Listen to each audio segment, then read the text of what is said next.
What can you buy for 12,000 British pounds? Well, you could probably take 6 months vacation in Thailand, or buy a very decent second-hand car, or if your priorities lean towards high-end audio and DACs, you might look at the DCS Bartok.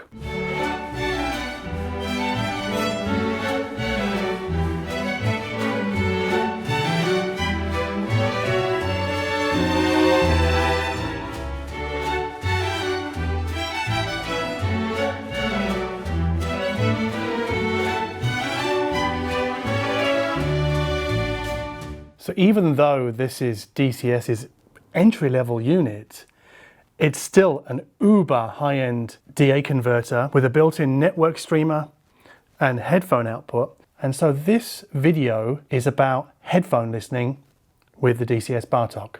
Headphone listening.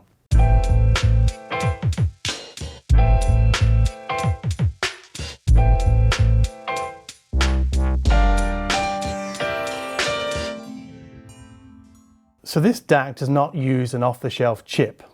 It uses something called the Ring DAC, which is proprietary technology developed by DCS in the UK. They call it, and I have to consult my notes here, they call it an array of equally weighted current sources, or a thermometer DAC.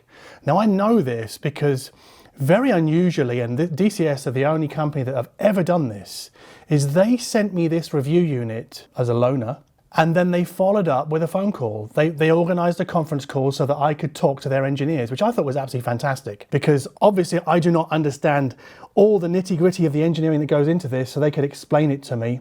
So they also explained that the bigger the signal, the more of those current sources are turned on, and the Ring DAC is designed like this as a thermometer DAC for optimum linearity. So anyway, yeah, I'm using my notes here. I make no apologies for this because, you know, I have to share what are my words, but also you should know when I'm also quoting a manufacturer.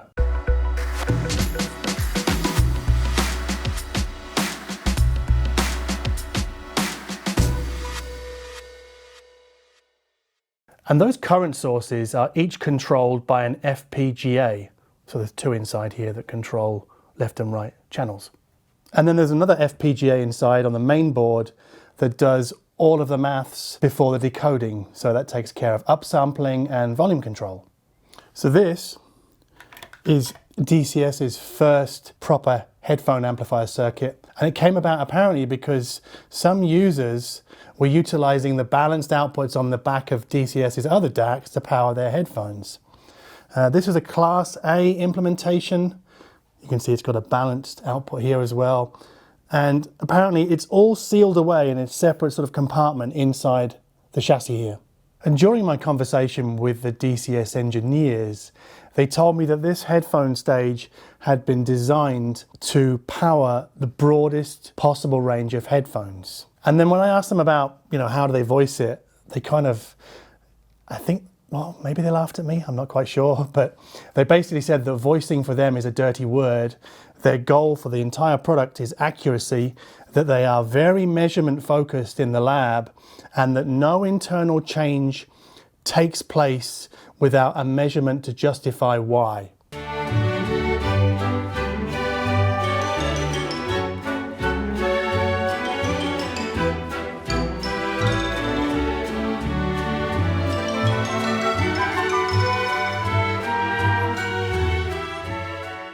So we have the usual array of digital inputs, coax, BNC, Toslink, USB, but the presence of an Ethernet input tells us that there is a network streamer inside this unit, and that is apparently very similar to the network streaming solution inside the DCS Rossini.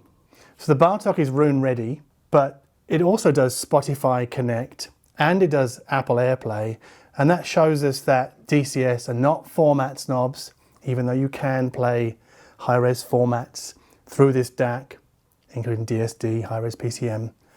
And yes, it does MQA. So in Munich high-end this year, DCS launched their Mosaic control app for Android and iOS. And that allows us to access many of the settings and the streaming capabilities of this product plus other DCS products. So it gives us access to UPnP streaming from across the network or from an inserted USB stick in the rear of the unit. It gives us access to Tidal, Qobuz and Deezer streaming natively inside the app. It also allows us to change the digital filter to our tastes. I personally preferred filter number 3, in case you wanted to know. And lastly, it allows us to change the gain settings on the headphone amplifier. It's really powerful. I mean, I had to use the medium setting for one pair of headphones, then the very low setting for a different pair. So this is a very beefy, robust headphone amplifier. So Mosaic gives us quite a lot of control over the entire unit. And I've got to say, this is a lovely app. Most apps that are in-house coded by streaming companies, they can come out a little bit rough around the edges. They're a bit basic, but this thing is beautiful. It's flawless. It's very fast. I have absolutely no quibbles about it whatsoever.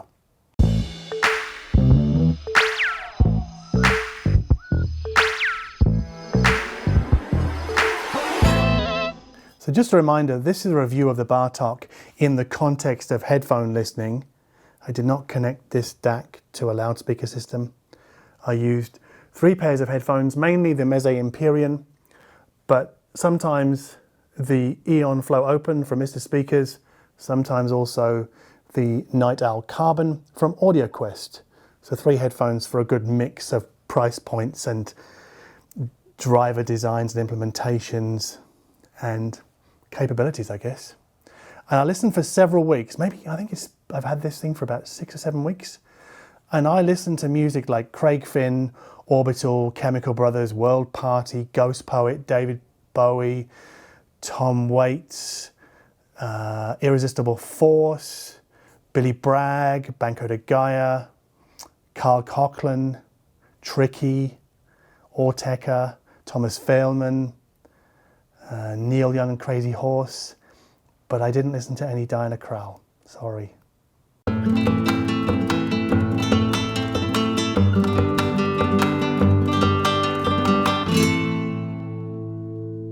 Two things I listen for when reviewing a product are acoustic mass and separation.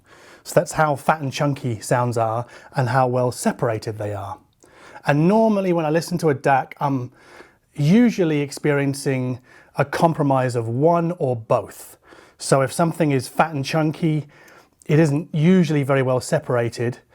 And if something is very well separated, sometimes it can sound a bit thin. But this Bartók is not normal in that regard. It gives us both. It gives us these fat, chunky instrumental sounds and terrific separation.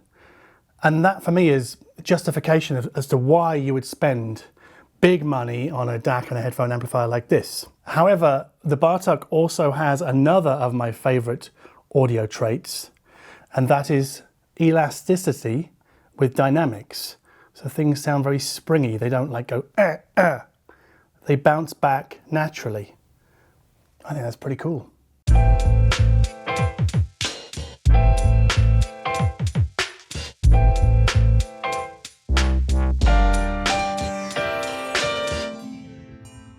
And to further assess the Bartók's audible prowess, we have to look to comparisons. Now, I will only compare the Bartók to gear that I have in my house. Here is the Chord DAVE. I have this in my house. This is similarly priced to the Bartók, so these aren't too far away from each other. They're both DACs with headphone outputs on the front, although you can see the DAVE does not have a balanced output here. It's just single-ended. And neither does the DAVE have an inbuilt network streamer. It's just got an array of digital inputs on the back, and we have to add our own network streamer to this. I added the AURALiC Aries G1.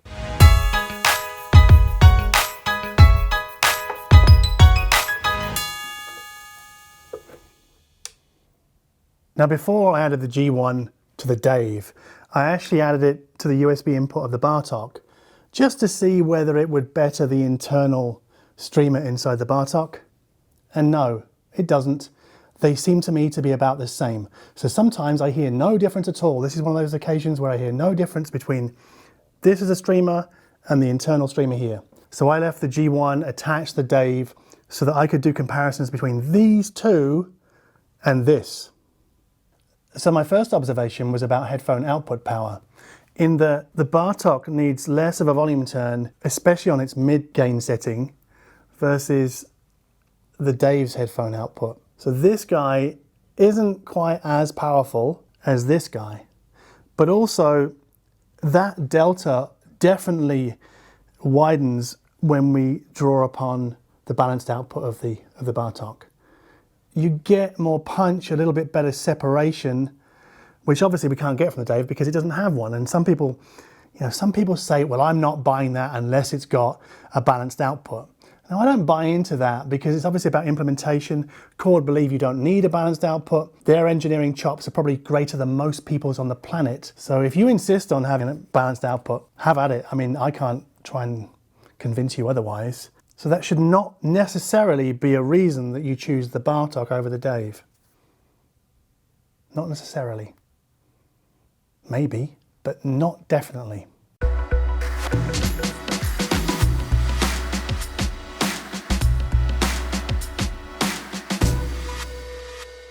My second observation is that the Dave doesn't quite have the chunky acoustic mass of the Bartók, even though they're probably fairly even when it comes to separation. But I would also say that the Dave is the area sounding DAC. You can hear more of the recording space if it exists. Third observation is that the Bartók is more definite in its rhythmic charge, contrasting the Dave as lighter of foot. So what that means is that when we listen to music, we seem to get more punch and attack from kick drums. We get a greater emphasis on the shape of percussion. Cymbals don't sound as thin, which they do a little bit on the Dave. This sounds thinner than this guy.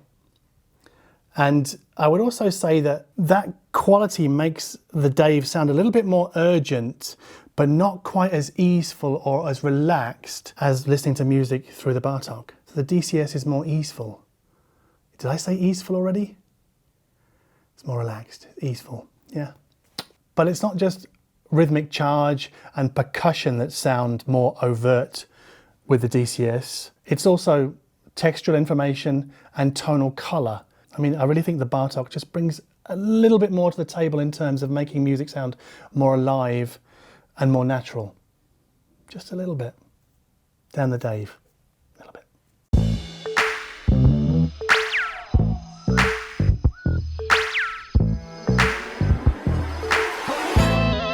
The Bartók is bigger, it's better featured, and it's more expensive than the Dave.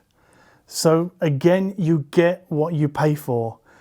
I can definitely see how some people would prefer the cleaner, leaner sound of the Dave, but I can also see how people would really enjoy the fat, chunky, more relaxed sound of the Bartók, not forgetting that it also has fantastic separation. I think the Bartók is probably the better all-rounder. On the other hand, you can't, I mean, originally I wanted to make this video upstairs in my office, but the Bartók is just too big for a desk, really, and the Dave isn't. So this goes places where the DCS cannot.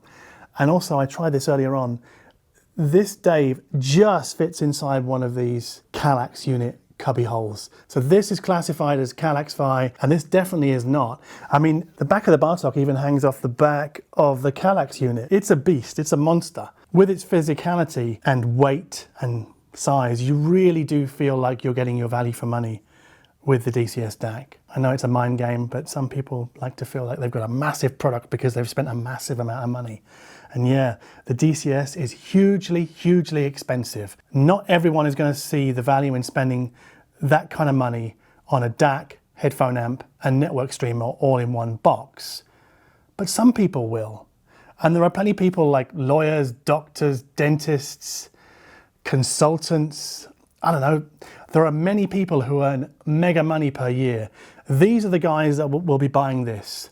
But maybe also people like me. Like, I mean, I live in the city, I don't own a car, so I don't need to go and spend 15 grand on a car. Because I haven't spent that money, I have more available for products like this. No, I'm not going to buy this. DCS sent this to me on loan. I have plenty of other gear here to listen to. I guess if I were not a reviewer, I would probably think about buying this unit because it is really, really, really good. and you pay for it. And I hate to sound like the old cliche again, but you really do get what you pay for in life, and this DCS is no exception. You pay through the nose and you get quality through the nose. So if you have foregone that 6 months in Thailand or that really cool secondhand car, you might really want to consider having a listen to the DCS Bartok. It's really good. As if, I mean, really good, that's such an understatement. It's fantastic. It's absolutely fantastic.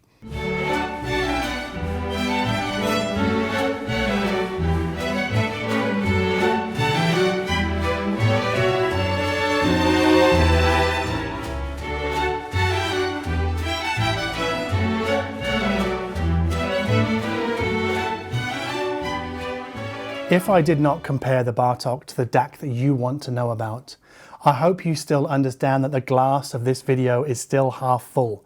Hopefully you learned something from this video. It might not be what you really wanted to learn. Maybe you want to know how this compares to the lampizator or the playback designs. I don't know, I can't tell you, I'm sorry. But being glass half full, hopefully you will smash that like button. And please subscribe to this channel if you dig that I understand the limitations of what I do and that I only give comparative assessments based upon gear that I have at the time of review. So here I've got the Dave with the Bartok. That's it in terms of comparisons, but you can see I have the two here. I'm not pulling from oral memory or any kind of show experience. That's nonsense. So yeah, if you dig that, subscribe to this channel. And as always, thank you so much for watching.